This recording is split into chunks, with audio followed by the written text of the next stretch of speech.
Hello everyone, welcome back to the channel. Wastegate Built for Speed, and today we're going to be working on my car. I'm going to be removing the wastegate because it has 7 psi spring that usually is 50%. If you're running 14 psi, you want a 7 psi spring.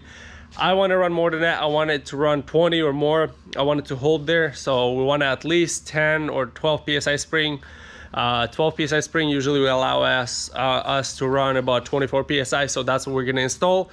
I bought the spring set because mine has the outer 7 psi spring, and there's a middle and an inner, and you cannot do just the inner and outer. You have to do springs like outer and middle, or the center, the inner one, and then the center one, because they'll bind.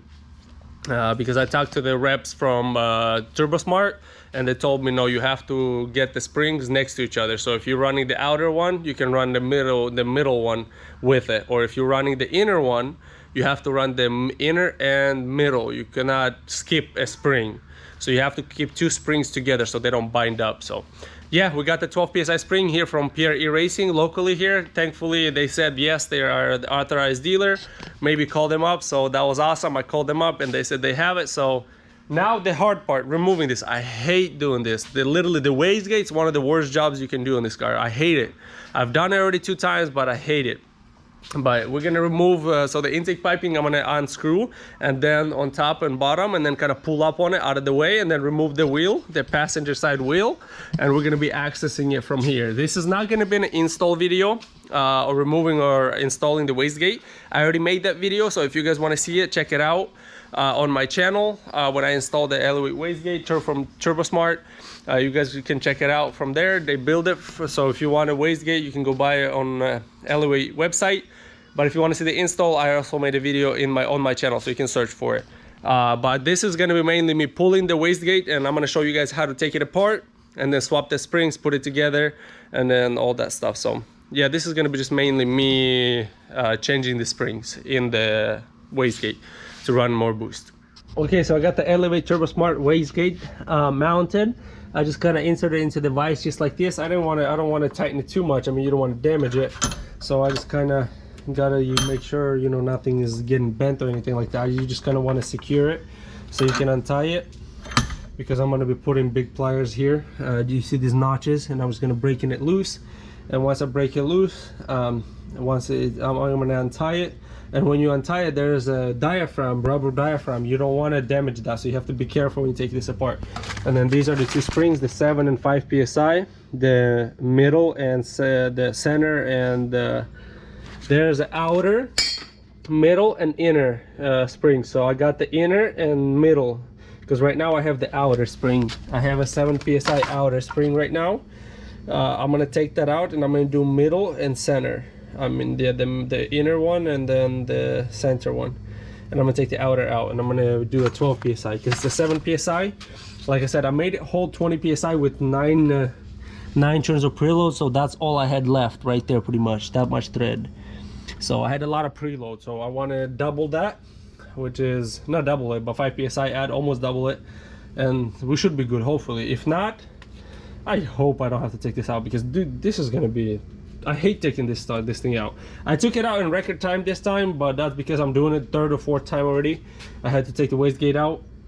But yeah, anyways, so that's the springs that are going in there. That's the part numbers. If you guys want to see that right there, that's the 7 psi, and then that's the 5 psi spring from TurboSmart. And then, so yeah, we're gonna get this open.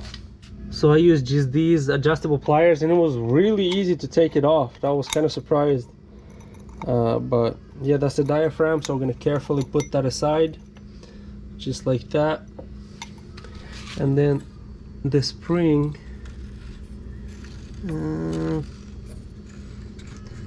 I wonder, I may have to pull, I may have to untie those bolts there, maybe not.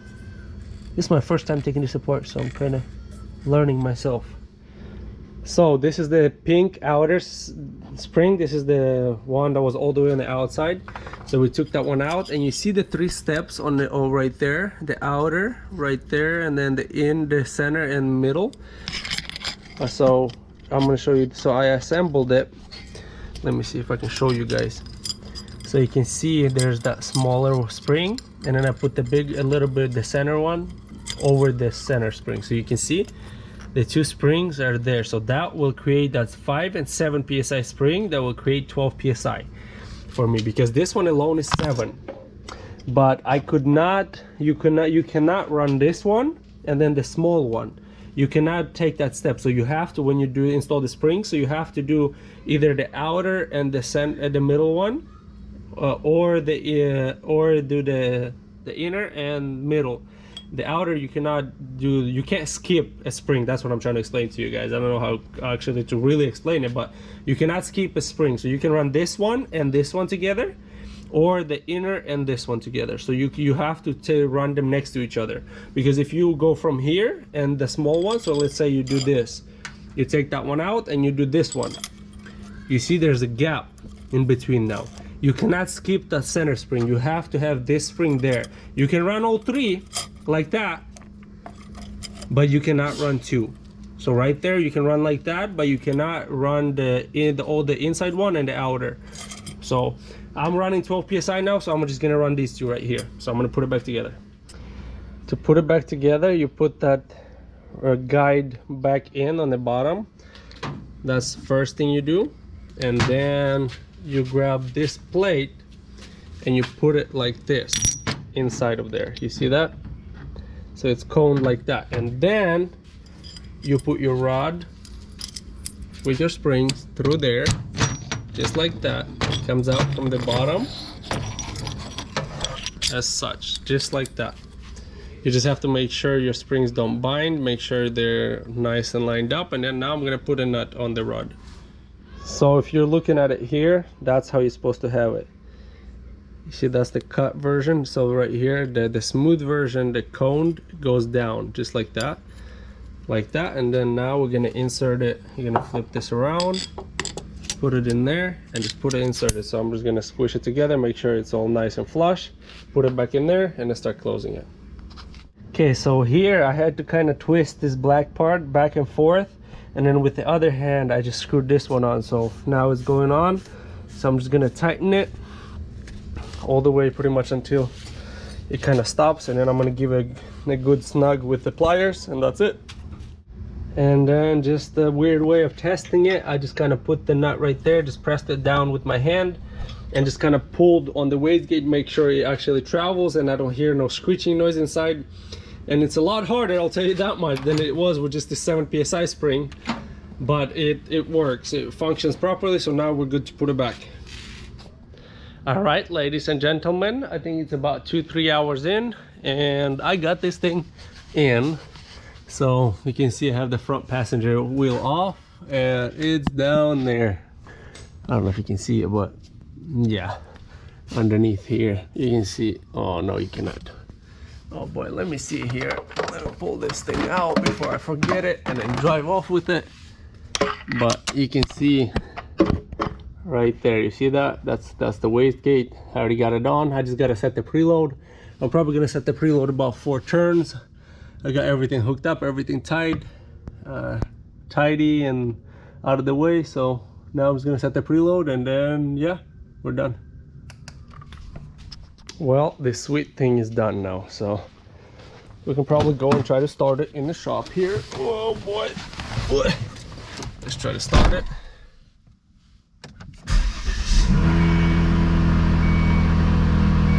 It runs, can you believe it? It runs. It's supposed to run. Yeah. So that's gonna be it for today's video. Yeah, I installed, like I said, there's a video I did an install on the wastegate, how to install it. You can go check it out, but that's how you swap the springs in a wastegate. Hopefully you guys enjoyed this video. Give it a thumbs up, subscribe to the channel. I'm gonna try to keep this video short. I don't wanna make it too long, but I just wanted to show you guys an update to what I'm doing. And yeah, I'm probably gonna include the clip of the actual checking the boost with FiBIOS file. It held boost at 7 psi spring. On the 7 psi spring, we held boost with 9 churns of preload. We held 20 psi. It went up to like 25 maximum peak, and then it held at 20 all the way up to like almost 7,000 rpm. So we did pretty good with the 7 psi spring, but now we're gonna run 12 psi.